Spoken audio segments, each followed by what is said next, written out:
Hello students. So this is our first portal clip 1. Before you are studying biology different on the WhatsApp, okay? In the WhatsApp you were studying that their clip numbers are different. It's the portal clip, so they are the bigger clips, okay? So there are two different things are going on. Okay gentlemen, so we start the biology 9th today. As you are doing previously cytology you are going on, okay? Your cytology, you are studying cell, about the structures of cells and cell organelles. And you know, why do we say them cell organelles, not organs? Because remember, in English and in biology also sometimes we do different things for the bigger and the smaller proportions, okay? If organ means is a bigger thing. For example, we say heart is an organ. Collection of tissues is called organ. So this is organ is a bigger thing. And when the things are very small, like in cytology, in cell structures, we see very micronic level, very microns, angstromic levels, microscopic level, further smaller things. So we don't say them organs, we say organelles, okay? Just like you say animal for the biggers, and if they are like unicellular animals, like amoeba, paramecium, like so, we say animalcule, like so. So we say cell organelles, okay? Well gentlemen, so last time students we were doing the membrane bound structures. You know, there is a special protocol for the different types of cell organelles, and one portion is the, to study protocol, one portion is the membrane bound structures. And some structures are single membrane bound, like vacuole you have studied, it is the tonoplast and that's it. But some are the double membrane bound structures, okay? They have a special consideration on the separate scale we study, and they have the special characteristics to do it. So we are doing, students, the double membrane bound structures, okay? And you are doing the double membrane bound structure first. Also the previously you are studying also some other organelles, so we have reached over the mitochondria. Well gentlemen, mitochondria. You might have noticed this thing, that we write cell wall, we write cell membrane, we write nucleus, etc., etc. Why do I write mitochondria? Mitochondria is a plural. Remember, it's a plural. It's a misconceptional thing over here in the biology. Many times we mislead in the concept in this regard, that we say, I've seen many people saying, for example, one mitochondria is present over here. No, mitochondria is a plural. Single is the mitochondrion. Well, single is the mitochondrion. This is the mitochondrion. Chondrion. You might see this word in your also drill words. So you will see. So this is the mitochondrion, is a singular. But why do I write mitochondria? Because it's a famous thing, you know, perception is stronger than belief. So this is the general perception to write mitochondria. So I write that. Actually, if we are writing the single organelle, singular level, it should be written mitochondrion. But I write mitochondria because usually it is taken as the plural. So leave it. So now next is, it is also double membrane bound structure. And this mitochondrion, we might say it is a powerhouse of the cell, okay? I am writing the powerhouse of the cell, powerhouse of the cell, okay? In different colonies, in different places, we have the power stations which create the electricity. Pakistan, Allah has given Pakistan many things, and we have also dams. It's no more in the world, not too many dams in the world like this in Pakistan, and some in our region are there, running warm rivers. So we are having, so power houses may be small or big, thermal, like so, also operating in Pakistan also. So powerhouse generates the electricity. Electricity is a power. So for the body sustaining processes, you know, you have to give at least some energy to body to live on, and then for the growth, and then for the movement, and then for the further exercise works. So you need energy which comes directly from the food, okay? So these are the These are the organelles in the cell, in the cellular respiration. These powerhouses of the cell, this mitochondrion. About the mitochondrion, details you will study also in the antiplastids and the mitochondria in chapter number 7. Okay, in chapter 7, its further detailed elaboration will be coming. So over here, I'm introducing this particle to you. Okay, so this is the mitochondrion and the plural is the mitochondria. It's a double bound structures. Okay, double membrane bound structures. Students, remember one thing. If there is a double membrane, there are two possibilities. Number one possibility, both the membranes are extensive. Okay, both membranes, this is the double membrane system, and there is one chance that the both membranes are extensive. Okay, extensive means stretched, खिंची हुई. ऐसा भी हो सकता है कि आप देखें कि एक मेम्ब्रेन और उसके ऊपर एक और मेम्ब्रेन. आपने ऐसी कभी structure in your life have you seen? हाँ, tennis ball, you play with the tennis ball. तो आप टेनिस बॉल को देखिए तो उसके अंदर एक रबड़ की मेम्ब्रेन होती है, रबड़ का अंदर का जो बाल होता है, और उसके ऊपर एक कपड़ा सा चढ़ा होता है उसकी ज़रा बाउंस को कंट्रोल करने के लिए और उसकी स्ट्रेंथ के लिए, लाइक सो. तो वो दोनों एक्सटेंसिव होती हैं, तो दोनों खिंची होती हैं. अगर उसको आप बाल को काट के देखें, उस बॉल को, तो आपके पास बॉल होता है, उसको अगर आप काट के देखें तो वो एक मेम्ब्रेन, ये कपड़ा ग्रीन सा बाहर चढ़ा होता है, और अंदर ये जो रबड़ का होता है वो भी एक्सटेंसिव होता है, खिंचा होता है अंदर. वो मोटा होता है थोड़ा, वो कपड़े से ज़्यादा मोटा होता है, लेकिन एक्सटेंसिव होता है. आप देखिए, एक बाहर की मेम्ब्रेन, एक अंदर की मेम्ब्रेन, दोनों एक्सटेंसिव, खिंची हुई. आपकी वेन्स हैं, आपकी आर्टरीज हैं, मेम्ब्रेन्स पे मेम्ब्रेन चढ़ी हुई हैं, तो खिंची हुई हैं सारी. ठीक है ना.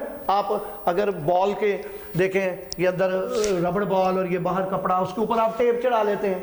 हाँ, सेलोफिन टेप चढ़ा लेते हैं, इलेक्ट्रिक इंसुलेशन टेप, उसको और ज़रा बनाने के लिए अपने मुताबिक. तो वो भी खिंची होती है, वो टेप भी ऊपर खिंची होती है, ऐसे ढीली तो नहीं होती, वो भी खिंची. तो तीन मेम्ब्रेनें खिंची हुई.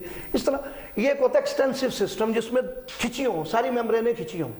और एक है ऐसा डबल मेम्ब्रेन सिस्टम जिसमें सारी मेम्ब्रेनें खिंची नहीं होती. बाहर की मेम्ब्रेन खिंची हुई है, मतलब मिसाल के तौर पे बाहर की मेम्ब्रेन जो है वो खिंची हुई है, और अंदर की मेम्ब्रेन खिंची हुई नहीं है.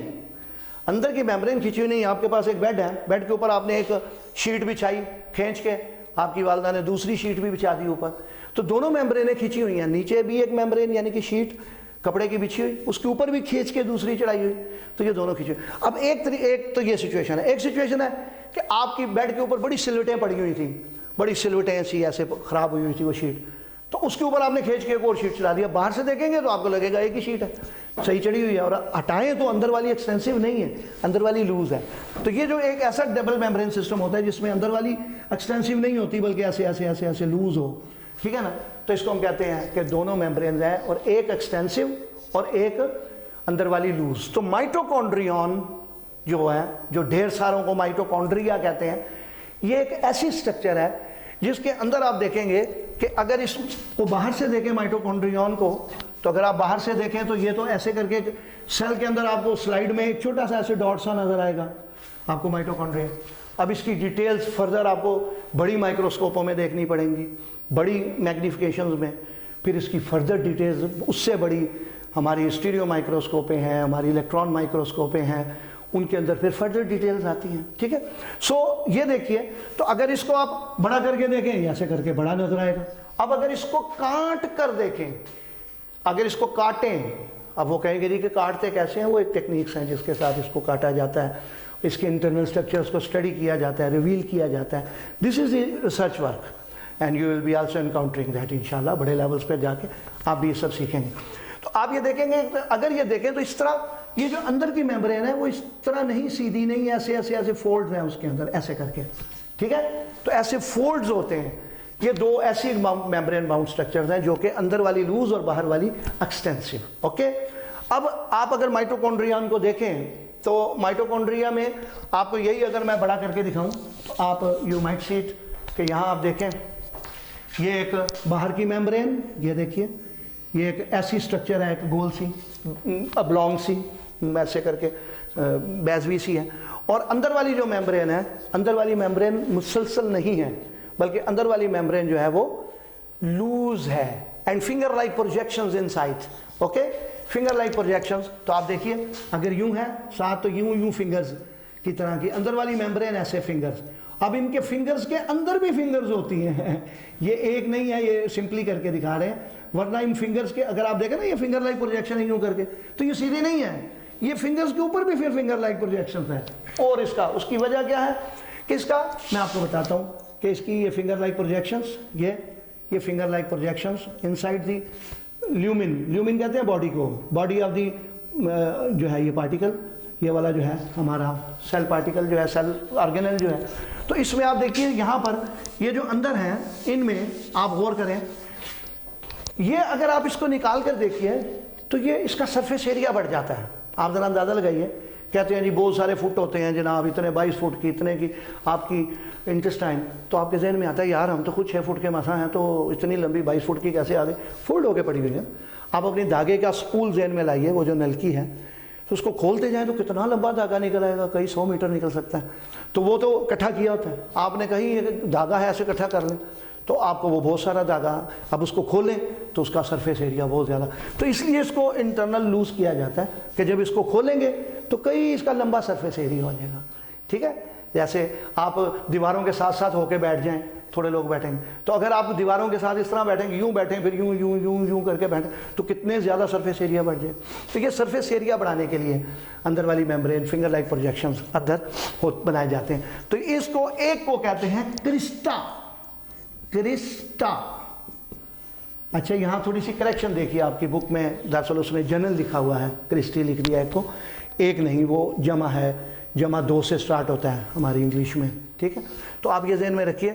तो ये जो है क्रिस्टा, क्रिस्टा जो है एक को हम क्रिस्टा कहते हैं, और जमा करेंगे अगर तो फिर आपने एक नहीं, यूं दिखाइएगा लेवलिंग में, एक दिखाएं क्रिस्टा और फिर आप ज़्यादा दिखा दें, 2 3 दिखा दें, ऐसे इनको 1 2 3 ऐसे 2 3 दिखा दें, ऐसे करके इकट्ठी दिखा दें। फिर इसको बेशक आप जमा करें, क्रिस्टा लिख के ई डाल दें, क्रिस्टी, TAE, जिस तरह टी आप पीते हैं वहाँ से टी याद रहेगा। एक क्रिस्टा और ई डाल दें तो क्रिस्टी, गोनियम, गोनिया, ये उसकी प्लूरल फॉर्म मुख्तलिफ शक्लों में आती है। तो क्रिस्टा की जमा क्रिस्टी। ठीक है, तो ये ज़हन में रखें कि ये फिंगर लाइक प्रोजेक्शंस हैं जो उसके अंदर हैं, और अंदर इसके सारा जो है यू माइट सी के अंदर इसके सारा एक मैट्रिक्स भरा हुआ है। ठीक है, इसके अंदर एक मैट्रिक्स सा भरा हुआ है। अब ये ज़हन में रखिए कि ये जो होते हैं ना हमारे माइटोकॉन्ड्रिया, ये माइटोकॉन्ड्रिया हर सेल में नहीं होते, ये सिर्फ यूकैरियोट्स में होते हैं। And you know what is the difference between the prokaryotes and eukaryotes. ठीक है, ये देखिए, एक है प्रोकैरियोट्स, प्रोकैरियोट्स, स्पेलिंग आपने सही रखने हैं। प्रो पहले, प्रो होता है पहले, आपको देखे ना प्राइमरी क्लास होती है, आप पहले प्राइमरी में पढ़ते थे, हाँ, प्रो पहली। ठीक है ना, तो कई कहते हैं ना इंग्लैंड के सिटीजन प्रो पाकिस्तानी, ये पहले पाकिस्तानी थे, इनके पेरेंट्स पाकिस्तानी या ये खुद पाकिस्तानी, फिर इन्होंने नेशनलिटी है प्रो पहले। तो हम कहते हैं प्रो कैरियोट, कैरियो कहते हैं, आपको पता ही है, KARYO, कैरियो का मतलब होता है न्यूक्लियस। सो कहीं आप लाइब्रेरी जाएं, कहीं गूगल पे सर्च करें तो वहाँ आप लिखें कैरियोलॉजी, तो वहाँ पर वो न्यूक्लियस की स्ट्रक्चरें आनी शुरू हो जाती हैं, तो that is something related with the nucleus is called karyology. तो कैरियो मीन्स न्यूक्लियस। तो आप ये ज़हन में रखें, तो प्रोकैरियोट्स जो है जिनके अंदर न्यूक्लियस अभी नहीं था, प्रो थे, पहले थे, न्यूक्लियस से पहले प्रोकैरियोट्स, उनमें वो जो मैटर होता था न्यूक्लियस का वो फैला होता था, ऐसे स्पेशलाइज्ड नहीं होता। ठीक है ना, जिस तरह के किसी का पहले घर थे, लोगों का एक घर में सब कुछ रखा था, फिर आजकल मॉडर्न कॉलोनी सिस्टम आया, आपने घरों को अलग कर दिया है, बेडरूम्स को अलग कर दिया है, ड्राइंग रूम्स को अलग कर दिया है, किचन्स को अलग कर दिया है, आपके टॉयलेट्स अलग हो गए हैं, आपकी लॉबीज़ अलग हो गई हैं, उनके अपने अरेंजमेंट्स हो गए, तो ये डेवलपमेंट है। तो इस तरह प्रोकैरियोट्स थे सेल जिनमें न्यूक्लियस के मैटर ऐसे फैला होता था, तो उनमें नहीं माइटोकॉन्ड्रिया, उनका कोई और सिस्टम है। तो यहाँ पर माइटोकॉन्ड्रिया जो है वो यूकैरियोटिक को eukaryotes, karyotes, eukaryotic cells, eukaryote वाले, टिक मीन्स ऑफ यूकैरियोटिक सेल्स, जिनमें जो यूकैरियोट हों, यूकैरियोट का मतलब है कि EU लिखते हैं, यूकैरियोट का मतलब जिनमें न्यूक्लियस बाकायदा डिस्टिंक्टिवली प्रेजेंट होता है। न्यूक्लियर मेम्ब्रेन होती है, सेल होता है, उसके अंदर न्यूक्लियस होता है, बाकायदा मेम्ब्रेन होती है न्यूक्लियर, और उसके अंदर वो ये डेवलप्ड सेल होते हैं, ठीक है। तो ये सिर्फ यूकैरियोट्स में माइटोकॉन्ड्रिया पावर हाउसिंग करता है, ठीक है। अब आप ये ज़हन में रखिएगा कि इसके अंदर एक बड़ी अहम बात है, माइटोकॉन्ड्रिया में अपना इसका डीएनए होता है, इट्स ओन डीएनए, ये बड़ी अहम बात है, समझिएगा। इट्स ओन डीएनए, इसका अपना डीएनए है, इसके अंदर अपना डीएनए है, और ओन राइबोसोम्स, ये बड़ी अहम बात है। और ये जो राइबोसोम होते हैं ना, इनके बारे में थोड़ा सा आप जानते ही हैं कि राइबोसोम जो है, अब ये देखिए ये भी डबल मेम्ब्रेन स्ट्रक्चर है, लेकिन एक्सटेंसिव है, दोनों मेम्ब्रेनें राइबोसोम की खिंची हुई हैं, ठीक है। तो राइबोसोम जो है प्रोटीन फैक्ट्रीज हैं, तो इसका जो डीएनए अपना है माइटोकॉन्ड्रिया का राइबोसोम, ये थोड़ा बैक्टीरिया से मिलता है, जो कि प्रोकैरियोटिक है, यूकैरियोटिक नहीं है। इसकी डिटेल्स, इसका स्ट्रक्चर, इसका फंक्शनिंग स्टाइल, ये आगे डिटेल्स हैं कि वो मिलेगा बैक्टीरिया से ज़्यादा मिलता है प्रोकैरियोट से। बाकी इसका अपना डीएनए है। डीएनए आपको पता है डीऑक्सीराइबोस न्यूक्लिक एसिड, जो कि हेरिडिटरी मटीरियल है, हेरिडेशन करता है, ठीक है। तो वो इसका अपना है। अब इसके अंदर सारा ऐसे एंजाइम्स मौजूद हैं जो कि ऑक्सीडेशन रिडक्शन में इन्वॉल्व होंगे, जो powerhouse of the cell बनेंगे, सारा एनर्जी रिलीज़ करेंगे, और सारी एनर्जी रिलीज़ करके वो सेल को प्रोवाइड करेंगे, और ये एक जनरल कंसेप्शन आया माइटोकॉन्ड्रिया का। अब ज़हन में रखिए कि एक और भी आपने डबल मेम्ब्रेन स्ट्रक्चर देखना है। अब वो जो अगला डबल मेम्ब्रेन स्ट्रक्चर है, वो भी दोनों इससे मिलता जुलता इसके साथ ही आ रहा है, वो भी इसी की तरह है, लेकिन राइबोसोम की तरह एक्सटेंसिव मेम्ब्रेन्स नहीं है। जिस तरह इसकी बाहर वाली एक्सटेंसिव खिंची हुई और अंदर वाली लूज, उसके अंदर भी ऐसा ही है, उसके अंदर भी ऐसे ही है। और वो है यहाँ पर, वो भी मैं इसको डबल बाउंड मेम्ब्रेन सिस्टम में, और ये वो वाले डबल मेम्ब्रेन बाउंड सिस्टम में लिख रहा हूँ जहाँ पर एक मेम्ब्रेन बाहर वाली एक्सटेंसिव और अंदर वाली मेम्ब्रेन लूज। तो वो है प्लास्टिड्स। अच्छा, अब एक ज़हन में रखिएगा बात, ये आपको इतना हिट नहीं हुआ, ये वर्ड प्लास्टिड्स इतना हिट नहीं हुआ, ठीक है ना, इतना नहीं आपके ज़हन में आ गया अच्छा प्लास्टिड। अब मैं अगर एकदम एक लफ्ज़ बोलूँ ना, तो आपको कहेंगे अच्छा, and that word is chloroplast, ठीक है। अगर मैं वर्ड लिख दूँ ना क्लोरोप्लास्ट, प्लास्ट का तो मतलब आपको पता है, जहाँ वर्ड आ जाए ना प्लास्ट, ये आमतौर पर एनिमल्स के लिए होता है, फाइटोलॉजी में यूज़ होता है, बॉटनी में यूज़ होता है, ठीक है ना, आमतौर पर प्लास्ट। इसलिए अच्छी बायोलॉजी जानने वाले जब साइटोप्लाज्म लिखते हैं तो वो एनिमल्स के लिए साइटोप्लाज्म लिखते हैं और प्लांट्स के लिए साइटोप्लास्ट लिखते हैं। वैसे आपने देखा साइटोप्लास्ट के अलावा साइटोप्लाज्म भी लिख दिया जाता है प्लांट्स में, लेकिन अच्छी अगर आप बात करें आला दर्जे की स्टडी की, तो वो साइटोप्लास्ट होना चाहिए। तो plast for mainly reserve for the botany, for the plants, phytology.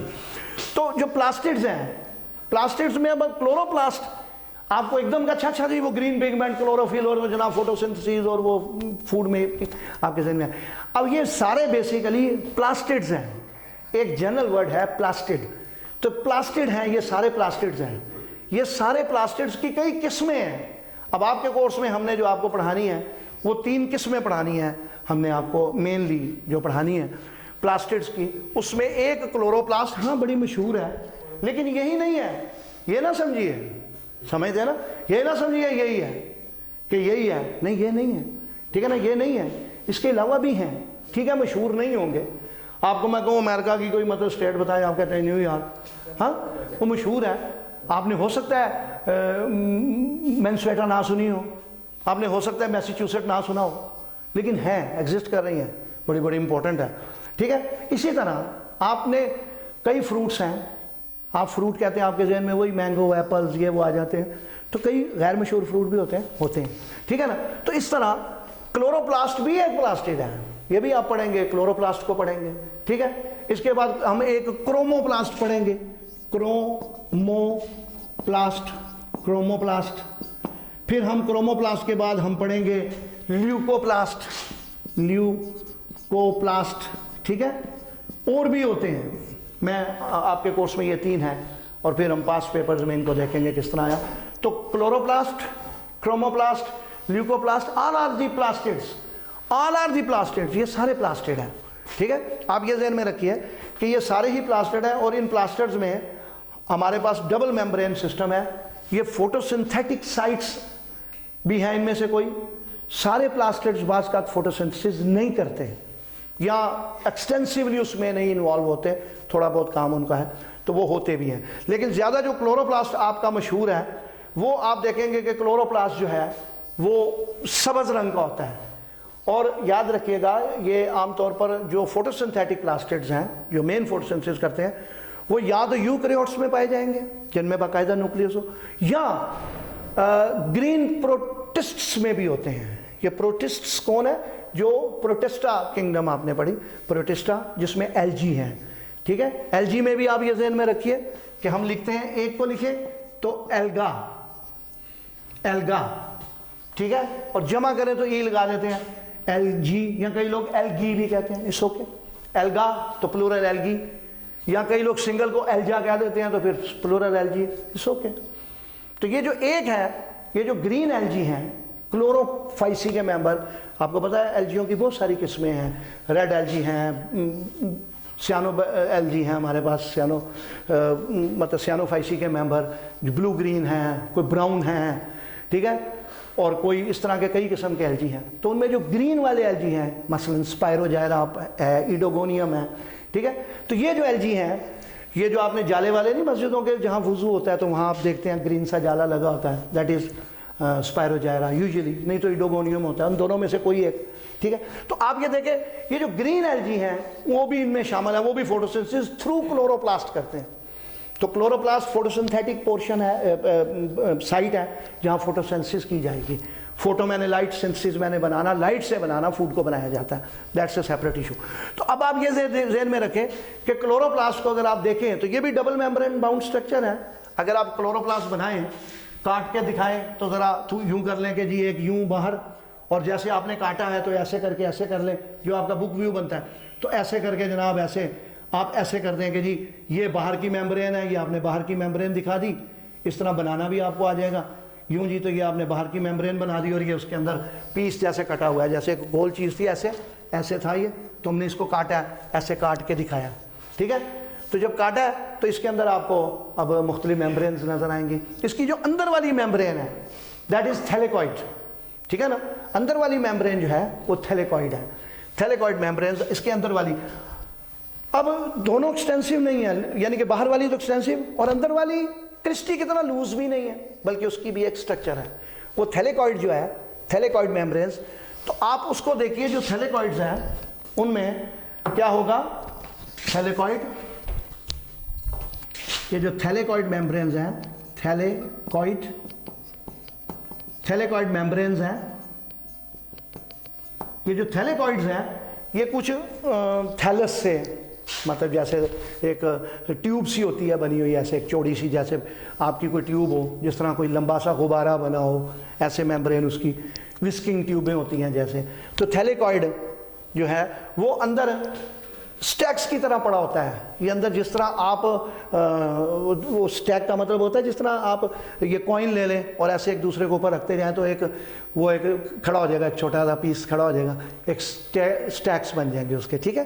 तो आप ये देखिए जो छोटे छोटे स्टैक्स अंदर बने होते हैं, तो आप अगर दिखाएं तो ये मैं एक आपको दिखा रहा हूँ कि ये जो स्टैक्स हैं ये जैसे थैलेकॉइड्स क्या करती हैं कि यूँ करके ये स्टैक्स से बन जाते हैं अंदर, यूँ ये स्टैक्स से, जैसे आपके वो आपके कॉइन्स ऐसे पड़े हों, तो कई हज़ारों स्टैक्स अंदर ऐसे करके इसके अंदर आप दिखाएं यूं करके कि ये इसके अंदर बने हुए हैं, ठीक है, हज़ारों स्टैक्स ये इसके अंदर आप दिखाइए, ये स्टैक्स हैं इस तरह, यहाँ बेशुमार भरे होते हैं ये स्टैक्स।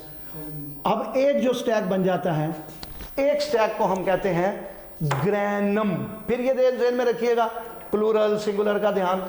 एक जो होता है इसको हम, ये थैलेकॉइड मेम्ब्रेन्स है, बेसिकली थैलेकॉइड मेम्ब्रेन्स हैं, ये थैलेकॉइड ऐसे लिपटी हुई हैं और ऐसे स्टैक बन गए। तो एक को हम कहते हैं ग्रैनम, ये बेसिकली GRANUM, ग्रैनम। और अगर आपने ज्यादा जमा करना है तो ग्रैनम कन्वर्ट हो जाएगा ग्रैना में, plural is the grana, okay. तो ये हमारे पास अगर आप 2 को दिखा दें या 3 को प्लूरल में तो हम इसको ग्रैना लिख सकते हैं, grana. अब students, please take into account one thing very important. The same very thing, I've shown the three things. आप मुझे कहेंगे एक ही चीज़ के तीन नाम लिख दिए हैं, तो एक ही चीज़ के तीन नाम नहीं लिखे. मैंने बताया है कि ये थैलेकॉइड मेम्ब्रेन्स हैं, इसलिए थैलेकॉइड मेम्ब्रेन्स लिखी हैं. ये थैलेकॉइड मेम्ब्रेन्स हैं जो कि एक स्टेक में पड़ी होती हैं और वो बन जाती हैं एक ग्रैनम. और वो जो मैंने उसी को दो को साथ दिखाया तो उसकी प्लूरल दिखाई है कि ग्रैना बन जाता है. ठीक है, अब ये ज़हन में रखें कि यहाँ ये आउटर मेम्ब्रेन है, ये वाली जो है ये एक इसकी आउटर मेम्ब्रेन है, आउटर मेम्ब्रेन, ये इसकी आउटर मेम्ब्रेन है जो कि एक्सटेंसिव है, खिंची हुई है. और ये उसकी इंटरनल जो मेम्ब्रेन है, इनर मेम्ब्रेन, वो थैलेकॉइड्स के स्टैक्स बने हुए हैं. Singular is granum and the plural is grana.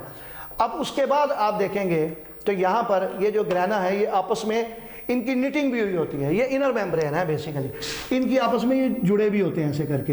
इनकी फर्दर डिटेल्स हैं, अगले बड़े लेवल्स में आप वो डिटेल्स को भी पढ़ेंगे. तो ये इस तरह आपस में निटिंग हुई होती है, जुड़े होते हैं. और ये सारे एम्बेडेड होते हैं, डूबे होते हैं. इसके अंदर एक मैट्रिक्स है, एक मादा भरा होता है, stroma. We call it stroma. तो ये जो एक मादा सा इसके अंदर भरा हुआ है, ये जो जिसमें थैलेकॉइड मेम्ब्रेन्स हैं, ठीक है, ये जो एक मेम्ब्रेन जिसके अंदर ये सारे एम्बेडेड होते हैं, ये देखिए इसमें मुख्तलिफ किस्म के ये जो मादा है एक अंदर उसकी अपनी एक स्ट्रक्चर है, उसमें क्या क्या कुछ है, उसमें एंजाइम है, उसमें हार्मोन्स भी हैं, उसमें फलां है, वो सारी डिटेल्स हैं coming in the later phases. तो ये जो है इसको हम कहते हैं stroma, STROMA, stroma. Please don't confuse it with stoma, STOMA, R के बगैर. वो स्टोमा होता है, वहां भी सिंगुलर का ध्यान में रखिए. जो लीफ के नीचे जो होल्स होते हैं उसको हम होल्स को स्टोमा कहते हैं. और प्लूरल, अब आपको प्लूरल उसका याद है, स्टोमा आपको नहीं हिट करता, वो प्लूरल का स्टोमेटा. तो आप बोलेंगे अच्छा वो स्टोमेटा जी, लीफ के नीचे जो गार्ड सेल के अंदर सुराख बनते हैं, स्टोमेटा, तो वो प्लूरल है stomata, that is stoma. This is stroma, R stroma. This is stroma in which all these thylakoids are embedded, इसमें डूबे होते हैं और ये अपना अपना काम करेंगे. और ये मतलब है कि फोटोसिंथेसिस के एक्शन को लेवट आउट करेंगे. ठीक है जी. तो आप ये ज़हन में रखें कि यहाँ पर ये जो है हमारे पास सारा ये साइट्स हैं, हमारी फोटोसिंथेटिक साइट्स हैं. और जहाँ ग्रीन लीव्स हैं उनमें क्लोरोफिल, फिर क्लोरोफिल ए और बी वो आगे हैं. तो वो ये क्लोरोप्लास्ट हैं जिनकी वजह से जिनमें क्लोरोफिल है और वो हमें ग्रीन लीव्स नज़र आते हैं, ग्रीन पत्ते, ग्रीन पार्ट्स. कुछ स्टेम हर्बेशियस होते हैं ग्रीन, वो भी फोटोसिंथेसिस करते हैं, क्लोरोप्लास्ट होता है. ये मेन फोटोसिंथेटिक पिगमेंट है. मगर अगर ये ना हो तो ये ना समझिए कि फोटोसिंथेसिस नहीं होगी. मसलन पूरे एल्गी हैं रोडोफाइसी के मेंबर जो कि रेड एल्गी हैं, उनमें रेड पिगमेंट है, क्रोमोप्लास्ट में आता है, क्रोम मैंने कलर.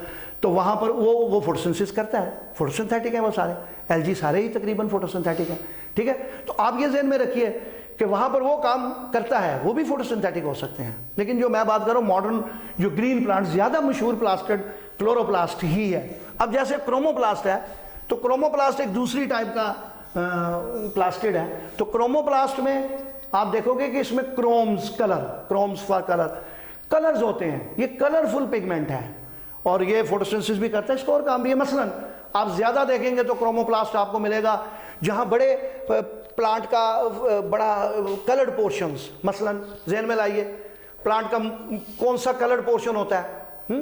फ्रूट्स देखे कितने ब्राइट कलर होते हैं. Mango dark blue, sorry blue no, there is no blue. Mango dark yellow, या कोई ग्रीन कलर का, या कोई और कलर के दुनिया के दूसरे मैंगोज हैं वो रेडिश भी उसमें टिंज होता है. मुख्तलिफ डार्क कलर के देखिए, एप्पल को देखिए, एप्पल की स्किन कितनी कलर्ड है, डार्क रेड और गोल्डन भी हैं, ग्रीन भी हैं, और इसमें जनाब मिक्स भी हैं, कई कलर्स के बड़े ब्राइट कलर. अच्छा, फ्लावर्स देख लीजिए. फिर अब आपने फ्रूट्स देखा, फ्लावर्स को देखिए तो फ्लावर्स में कितने कलर होते हैं. रोज़ को देखिए, कितना रंगों का रोज़, रेड, डार्क रेड, पिंक, फला. अच्छा, अब आप दूसरे भी कई फ्लावर्स को देखिए, लिली को देखिए, लोटस को देखिए, कितने उनमें कलर्स हैं. ठीक है ना. हाँ, अब आप कहेंगे सर कुछ फ्लावर बड़े छोटे छोटे होते हैं और कलर्ड भी नहीं होते, हमें डल से होते हैं. तो ये ना कहें जनाब कि हर फ्लावर में रंग होता है. तो बेटे याद रखिए, ये हमारी पोलिनेशन का एक सिस्टम है जिसमें पोलिनेशन होनी है, एक पोलन ग्रेन्स ने उड़कर दूसरे फ्लावर तक पहुंचना। तो कुछ होते हैं इंसेक्ट पोलिनेटेड जो इंसेक्ट के थ्रू पहुंचते हैं, तो जो इंसेक्ट पोलिनेटेड होते हैं उनको अट्रैक्ट करना पड़ता है इंसेक्ट्स को। ये ज़हन में रखिए बात, जो इंसेक्ट पोलिनेटेड होते हैं उनको इंसेक्ट्स को अपनी तरफ अट्रैक्ट करना पड़ता है ताकि वहाँ इन पे बैठे, उनकी बॉडी के साथ चिमट जाए, उनकी टांगों के साथ चिमट जाएंगे पोलन ग्रेन्स, और वो दूसरे पे बैठे तो ट्रांसफर हो जाए। तो इस तरह अट्रैक्शन के लिए, जिस तरह सर्कसेस में क्लाउन्स बड़े अट्रैक्टिव क्लॉथ्स पहनते हैं, कॉन्सर्ट्स में आपने सिंगर्स को देखे बड़े ब्राइट कलर्स हैं अट्रैक्ट करने के लिए। तो जो अट्रैक्टिव जो होते हैं ना हमारे एनिमोफिलस, जो इंसेक्ट नहीं होते, इंसेक्ट वाले नहीं, हवा के थ्रू है, उनको अट्रैक्ट नहीं करना, हवा तो नहीं अट्रैक्ट होती कलर वगैरह से, वो तो जिंदा नहीं, इसलिए वो बड़े छोटे छोटे और बेरंग से। तो जो छोटे छोटे बेरंग से देखें गुच्छों में, तो आप समझे कि वो विंड पोलिनेटिंग होते हैं, विंड के थ्रू वो इंसेक्ट को अट्रैक्ट ही नहीं करते। और जो इंसेक्ट पोलिनेटेड है उनमें ये क्रोमोप्लास्ट बड़ा फ्लावर्स में बड़ा ब्राइटली कलर और ये पोलिनेशन करेगा, और इसका ये काम। अब जो तीसरा ल्यूकोप्लास्ट है, ये वाला ल्यूकोप्लास्ट, ल्यूकोफाइट्स भी होते हैं ना आपके वाइट ब्लड सेल्स, जिनका रंग नहीं है, ये रंगदार नहीं होते, ल्यूकोप्लास्ट रंगदार नहीं होते, दे हैव नो कलर। तो कोई कलर नहीं है तो फिर ये क्या करते हैं, हम इनका भी कलर कोई नहीं है तो फिर ये क्या करते हैं। तो ये ऐसे ही ये है, इनका काम ये नहीं है, इनका काम है दरअसल फूड को स्टार्च में स्टोर करना। आपको पता है फूड को ग्लूकोज की फॉर्म में स्टोर नहीं किया जा सकता, रीज़न जानते हैं आप? हाँ, फूड को the food can not be stored in the form of glucose. क्यों नहीं किया जा सकता? क्योंकि ग्लूकोज है तो ग्लूकोज वाटर सॉल्युबल है, तो वो तो पानी में सॉल्युबल हो जाएगा और वो तो कहीं और दूसरे पार्ट में कन्वर्ट हो, मतलब ट्रैवल कर जाएगा, वहाँ पे सीप आउट हो जाएगा। तो फिर कैसे? तो पहले उस शक्ल में तब्दील किया जाता है फूड को जो कि पानी से बच जाए। तो स्टार्च पानी सॉल्युबल नहीं होता, वाटर सॉल्युबल नहीं होता, पानी में नहीं सॉल्युबल होता। आप इस चीज़ का सबूत देखना चाहते हैं? आपका आटा स्टार्च है, आटे को पानी में डालिए, आप हलाइए सस्पेंशन बन जाएगी, आपको हो गया, नहीं ये छोड़ दो जरा, इसको रख दो जरा 10 मिनट, देखोगे वो नीचे बैठ जाएगा। ठीक है, सॉल्युबल नहीं होता, पानी में नहीं सॉल्युबल होता स्टार्च। वैसे कुछ सॉल्युबल स्टार्च भी हैं, लेकिन मैं मेन स्टार्च की जनरल एटीट्यूड की, तो इसलिए स्टार्च में कन्वर्ट करना पड़ता है ताकि स्टार्च में आके फूड वहाँ स्टे कर जाए। ठीक है, तो आप ये ज़हन में रखिए। तो हम वहाँ पर ये स्टार्च में जहाँ फूड स्टोर करना है, तो ल्यूकोप्लास्ट वहाँ आएंगे जिन हिस्सों में फूड स्टोर होता है। आपको पता है प्लांट में मुख्तलिफ हिस्सों में फूड स्टोर होता है, हर प्लांट की अपनी नेचर है जिसकी उसके लाइफस्टाइल के साथ लाइफ साइकिल से मैच करती है। कुछ प्लांट होते हैं ना जो जड़ों में फूड स्टोर करते हैं, मसलन जड़ों में जो बड़ी बड़ी जड़ें हो जाती है, आपकी रेडिश है मूली, वो भी तो एक रूट है, या आपकी गाजर भी एक रूट है। ठीक है ना, बल्कि गाजर को अरबिक में वो कहते हैं दाबर है, दाबर का मतलब रूट ही होता है, तो एक रूट है। तो ये एक रूट है, इसमें फूड स्टोर हुआ, देखें टर्निप वगैरह कितने मोटे मोटे हो गए हैं और इनमें फूड है। ठीक है ना, तो आप इसको वो हिस्सा खाते हैं जहाँ पे फूड जमा, कुछ जो है वो अपने फ्लावर्स में जमा करते हैं, हम उनके फ्लावर्स को खाते हैं। ठीक है ना, कुछ ऐसे हैं जो अपने फ्रूट्स में जमा करते हैं, हम उनके फ्रूट्स को खाते हैं। तो हमें पता होता है कि इस जगह फूड जमा हुई है, हम उस हिस्से को खा लेते हैं। तो ये जहाँ पर फूड जमा की जाती है, इनको रंग की कोई ज़रूरत नहीं है, तो ये वहाँ पर leucoplast are present there where the food is to be stored out and roots वगैरह में कहीं भी, तो ये वहाँ पर काम आती है। ये एक जनरल प्लास्टिक कॉन्सेप्ट हुआ। तो ये डबल मेम्ब्रेन बाउंड स्ट्रक्चर्स में हमारे पास ये वाला पोर्शन जो है वो प्लास्टिक्स का हमने देखा कि ये है। अब हम आगे जाएंगे अगले सेल ऑर्गेनेल्स में।